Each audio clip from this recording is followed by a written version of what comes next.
اللہ نے فرمایا انہم جندم مغرقون، راستہ ایسے ہی رہنے دو، ایز اٹ از رہنے دو، اس لیے کہ ہم ان کو ڈبونے والے ہیں، ڈبو دیے گئے سب. اور بڑی شان سے فرمایا گیا فما بکت علیہم السماء والارض وما كانوا منظرین. فرعونی پورے کے پورے فرعون سمیت ڈوب کر مر گئے.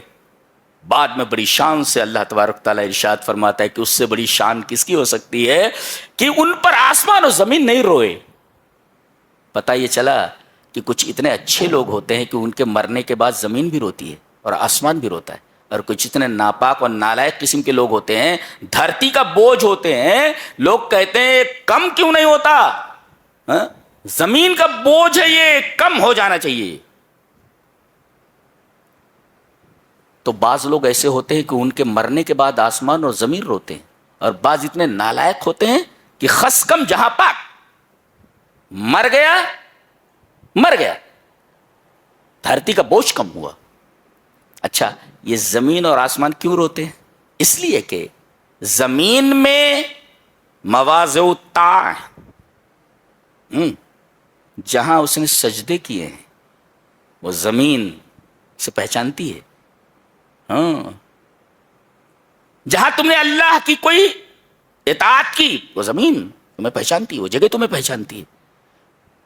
جہاں تمہیں سجدے کیے ہیں، جہاں تم نے نمازیں ادا کی ہیں، تم اس دنیا سے چلے گئے، وہ روتی ہے جگہ کہ یہاں اللہ کو سجدہ کرنے والا اس کا کوئی بندہ تھا، چلا گیا اس دنیا سے.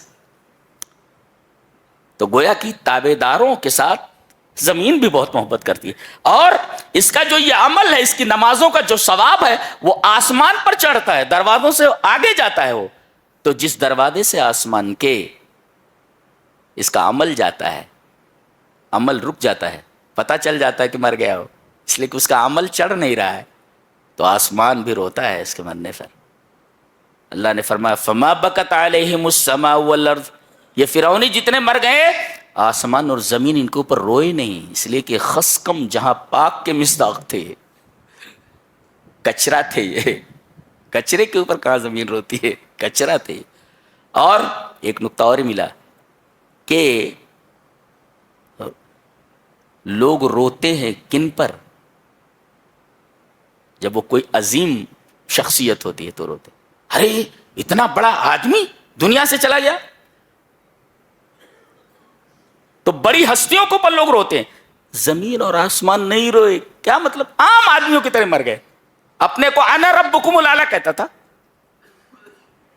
برسوں یہ بنی اسرائیل کے اوپر عذاب کی طرح مسلط رہے، اپنے آپ کو بڑا سمجھتے رہے، عام لوگوں کی طرح مر گئے. یہ کیا بات ہے، کیا بات ہے.